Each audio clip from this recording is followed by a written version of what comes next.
Shalom. Hidup yang ditenggelamkan oleh keraguan. Matius 14 ayat 22 sampai 33. Kita menyoroti ayat yang ke-27 dan ayat 28 dan 31. Tetapi segera Yesus berkata kepada mereka, "Tenanglah, aku ini, jangan takut." Lalu Petrus berseru dan menjawab dia, "Tuhan, apabila Engkau itu, suruhlah aku datang kepadamu berjalan di atas air." Ayat 31, segera Yesus mengulurkan tangannya, memegang dia dan berkata, "Hai orang yang kurang percaya, mengapa engkau bimbang?" Sebuah survei lembaga kajian di London 2019 mencatat, negara yang sehat dapat terlihat melalui Legatum Prosperity Index. Indeks ini untuk mengukur kebijaksanaan dan kondisi kesejahteraan, ekonomi, dan sosial berdasarkan 12 pilar di 193 negara yang tercatat dalam Perserikatan Bangsa-Bangsa. Ada 10 negara peringkat teratas atau yang paling bagus pada indeks tersebut, yaitu Singapura, Jepang, Swiss, Korea Selatan, Norwegia, Hong Kong, Islandia, Denmark, Belanda, dan Austria. Tetapi wabah COVID-19 ini pernah menenggelamkan 10 negara yang terkenal sehat itu. Bahkan menenggelamkan ekonomi banyak di negara di dunia, termasuk di Indonesia, sehingga semua negara kewalahan menghadapinya. Hanya the new normal life atau menerapkan herd immunity sambil menunggu vaksin ada. Jalan satu-satunya untuk memulihkan kondisi ekonomi sebuah negara. Artinya, aktivitas mulai dijalankan seperti normal. Hanya harus memperhatikan protokol kesehatan. Adu kuat dengan COVID-19. Kalau daya tahan tubuh sangat baik, tetap sehat. Tetapi jika tidak, bisa jadi korban COVID-19.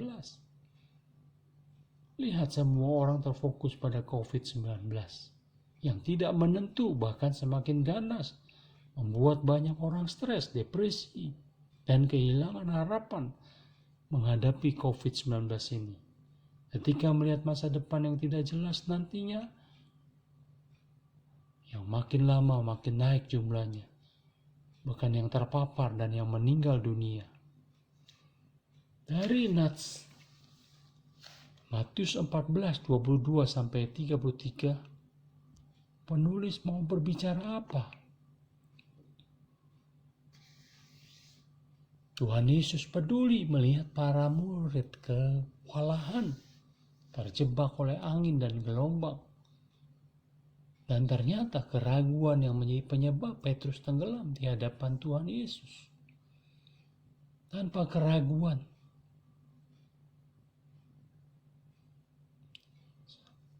ternyata keraguan telah menenggelamkan kekuatan iman dan pengharapan hidup seseorang. Mari kita melihat Petrus bagaimana tenggelam mendadak di tengah gelombang angin sakal yang terjadi pada saat dia dan murid-murid lainnya menyeberang danau ke Betsaida. Mengapa keraguan bisa menenggelamkan hidup kita? Yang pertama, karena tidak yakin Tuhan peduli persoalan hidup kita. Lihat para murid kewalahan dalam menghadapi angin sakal. Angin sakal adalah angin yang datang berlawanan arah. Kecelakaan di laut udara salah satunya juga karena angin sakal. Angin itu datang menghadang perahu para murid. Mereka susah payah melewati gelombang dan arus danau. Tapi Tuhan Yesus melihat penuh dengan perhatian. Karena Yesus peduli terhadap masalah murid-muridnya. Lihat, kepeduliannya nyata melalui kehadirannya. Sehingga dalam Matius 14 ayat 27 berkata, tetapi segera Yesus berkata kepada mereka, "Tenanglah, aku ini, jangan takut." Kata tenanglah dalam bahasa Yunani adalah tarseo, Kata yang sering dipakai untuk menguatkan orang-orang yang ragu dan tidak percaya. Bahkan Tuhan peduli juga pada Petrus yang tenggelam. Tuhan tidak pernah tutup mata terhadap persoalan hidup umatnya. Itu yang harus kita ingat. Memang dampak COVID-19 sangat menguras pikiran dan emosi, sehingga membuat banyak orang sedih, bingung, dan kewalahan. Sampai pada ekonomi. Pekerjaan, bisnis, studi, aktivitas keluarga, rencana masa depan, dan liburan keluarga dihadang oleh COVID-19. Tetapi ingatlah, Tuhan peduli pada kita yang terjebak COVID-19. Kita yang sekarang ini sedang ada di rumah, di tempat kita tinggal. Tidak bisa beraktivitas bebas keluar rumah. Kita punya papa, mama, sanak saudara sudah lama tidak berjumpa. Jika bertemu bahaya buat mereka. Bahkan opa, oma yang kita sayangi dan mungkin ada di panti jompo. Tidak bisa ditengok. Mereka kesepian, sedih, dan stres. Ingatlah, kedaulatan Allah nyata dalam kehidupan kita. Apa artinya Allah berdaulat?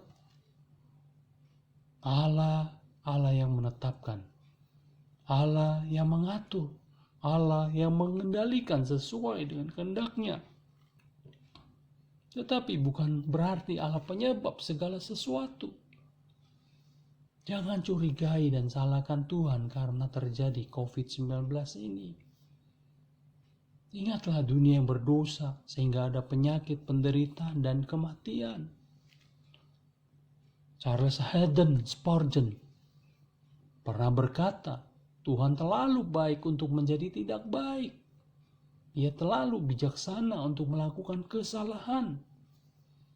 Ketika kita tidak bisa merasakan tangannya, kita harus percaya pada hatinya. Segala sesuatu dalam hidup ini bisa terjadi karena apa? Karena kehendak Tuhan yang terbaik untuk hidup umatnya. Karena sifat asli Tuhan yang kasih, cemburu, adil, dan kudus. Karena pemberontakan manusia juga menjadi penyebab penderitaan hidup ini. Karena setan yang juga terus merongrong hidup manusia. Karena intervensi Tuhan atas setiap persoalan kita juga nyata. Jadi jangan melihat hanya sisi negatif dari COVID-19. Kita juga harus bisa melihat hal positif untuk manusia dan bumi kita. Lihat semua anggota keluarga berkumpul di rumah, semakin akrab dan saling mengenal dan makin mengenal. Lihat udara bumi semakin bersih dari polusi udara yang menurun. Sungai-sungai jadi bersih, lubang ozon di atmosfer sudah tertutup rapat. Pembakaran lahan berhenti karena ada corona, bukan karena polisi. Dunia pendidikan melakukan transformasi dengan munculnya aplikasi belajar online, kursus online gratis, munculnya kreativitas tanpa batas, bahkan kolaborasi orang tua dan guru. Ada rapat-rapat, seminar, webinar, meeting, dan ibadah online dan streaming. Menjadi lebih efisien buat kita. Firman Tuhan dalam Yeremia 19 ayat 11 berkata, sebab aku mengetahui rancangan-rancangan yang ada padaku mengenai kamu. Demikian firman Tuhan, yaitu rancangan damai sejahtera dan bukan rancangan kecelakaan, untuk memberikan kepadamu hari depan yang penuh harapan. Ingatlah, sekalipun dalam menghadapi dampak COVID-19, kita harus terus yakin kepada Tuhan. Ini adalah iman yang konsisten. Tetapi sayang, Tuhan datang, dikira murid itu hantu. Padahal tiap hari bersama guru dan Tuhan mereka, dari gestur dan gerak tubuh harusnya bisa mengenal siapa yang datang. Ternyata mata iman mereka dikaburkan oleh persoalan yang dihadapinya. Ironis, para murid tidak bisa mengenal gurunya sendiri. Makin mengenal Tuhan. Harusnya itu jadi komitmen rohani kita. Mari mengenal Tuhan melalui masalah. Iman kita terus bertumbuh. Growing in the dark. Melalui doa dan Alkitab. Bukan melalui film, TV, games.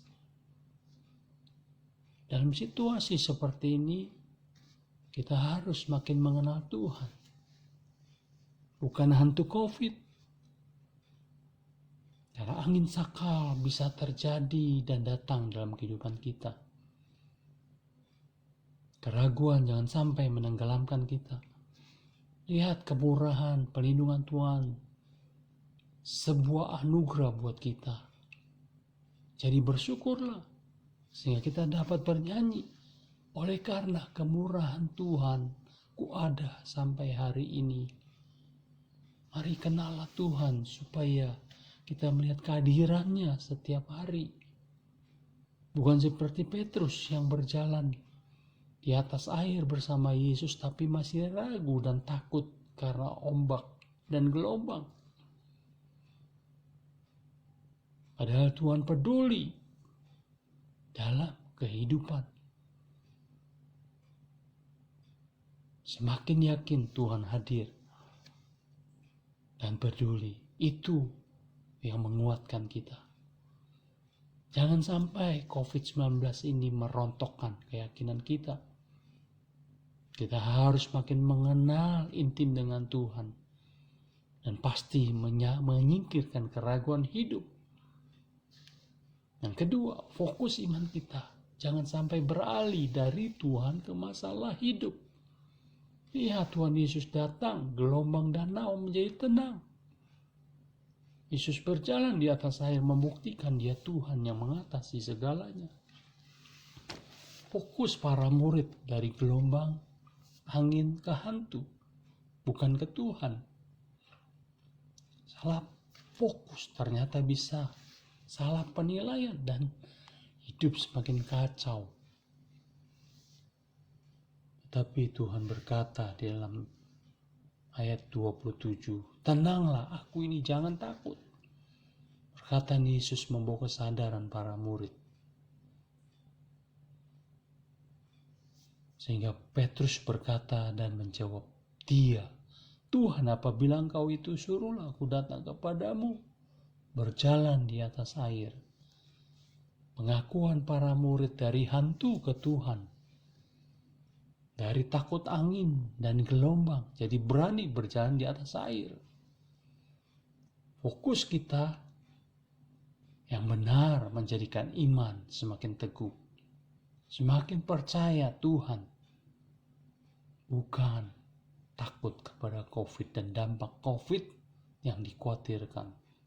Ingat Tuhan berkuasa dan dia sumber segalanya. Kita harus fokus kepadanya. Artinya, kita harus terus makin dekat dengan Tuhan. Selalu berseru kepadanya. Andalkan Tuhan Yesus saja. Berharap hanya kepada Tuhan. Jangan curigai dan salahkan Tuhan. Jangan sedikit pun meragukan kuasa yang dahsyat. Masalah hidup di dunia ini memang selalu ada. Tapi tergantung bagaimana sikap dan keyakinan kita. Meragukan Tuhan akan menenggelamkan hidup kita. Tapi yakin dalam situasi kondisi sekalipun tidak berubah, berarti kita telah merubah cara pandang dari masalah ke Tuhan yang hidup. Mari berjalan di atas COVID-19 dengan keyakinan penuh kepada Tuhan. Jika kita meragukan pemeliharaan pelindungan berkat Tuhan, kita akan tenggelam dengan ketakutan, kekhawatiran, kebingungan, dan depresi hidup. Yakinlah Tuhan berjalan menuntun kita untuk menjadi pemenang hidup ini. Tuhan Yesus beserta kita, sebab Dia Allah yang Immanuel. Amin. Amin.